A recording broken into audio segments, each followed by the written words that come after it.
Hi everyone, this is Stephanie with Hightower Stitching.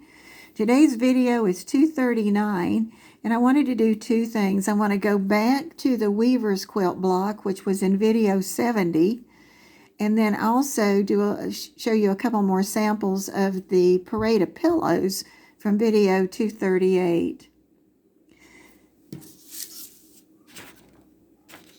I'm going to go back to this one. I had done a whole section of those back on 70 because I really had fun doing it and weaving those together. And so real quickly I'll remind you how that worked. Was that there was a piece of regular fabric, anything you wanted, because it's going to be covered up. So you could use muslin or anything like that.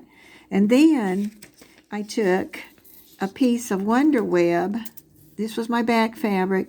Then I put a piece of Wonder Web inside of it, and I didn't hook it down or anything. I just pinned it. And then I started laying my pieces of strips that I had made with the binding machine, my machine. And I think the one that I had was it's a 12, and that was the size that I started with. And I had all these 1-inch strips, and so I used those to make them. And then I would take and lay them out and then pin it and lay it out and pin them all the way down. And once I got one way finished, then I would come and out to the end or on the fabric, make sure I was on the fabric. This one's been trimmed a little bit. And I would sew down over the top of those to get it. And I started with an 8-inch square, and then it was going to be cut down to about 7 inches. And then I went over to the other side and I tacked that down with a row of stitching. Now I was ready to work the other way. So I just turned my lines like that, and I started down at the bottom and work my way across, and then I put the next one in, and there again I would pin those, because when I got finished I was going to come back and go down and do this row of stitching. And they were so much fun, like you'll remember, and get them to turn out so cute with your fabrics.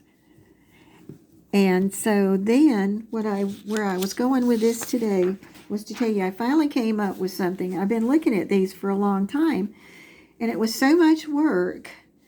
And I thought, well, I really want to do something that somebody will really enjoy. And I really couldn't figure out, because of the heaviness of it, about doing it with blocks necessarily in a quilt yet. So what I did was I took some of that material you put on your ironing board, you can buy by the yard, and I put that at the back, and then I did my binding, and I did the 2 1/4 inch binding on the outside edge. And I really like these because they're going to serve a purpose, and they're kind of pretty. That was one, and there was one. And some of them I was able to use some of my binding that I had left over from other projects.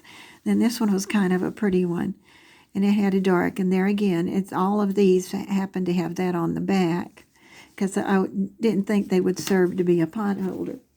Right, then the next part is really fun, because this was part of that parade of pillows in 238. This was, gotta get it a little better here. This is the pillow that I made with that square block on there, which was the diamond pane, old square. And so I said, well, I'm still having a good time with this. So then I did something else a little different. And I'll turn it, because in general it orients that way, but when you get done it doesn't have to. And that one I started doing some quilting on it. You can see in the center pieces. And I said, okay, and I did a little bit of quilting with these patterns where I just followed the meandered through there. All right. Then this one was fun, and I already have this as a gift for somebody. Being in Georgia, the University of Georgia is kind of important, and this is going to be the pillow for that person.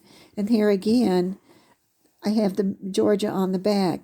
And this I did a little differently. I did the short piece, and then I did the long piece to come down, and I kind of like that. And then I can stuff it. You can take the stuffing out and then wash these, because it's amazing how often you need to wash some of those pillows. And then here's the last one I did yesterday, and I just picked out some colors that I liked, and then I went into the white part and I did some stitching.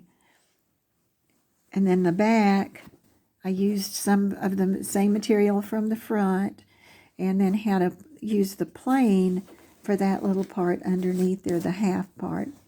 So that's just a little update on bringing things up forward, like video 70, and adding to video from the lesson 238.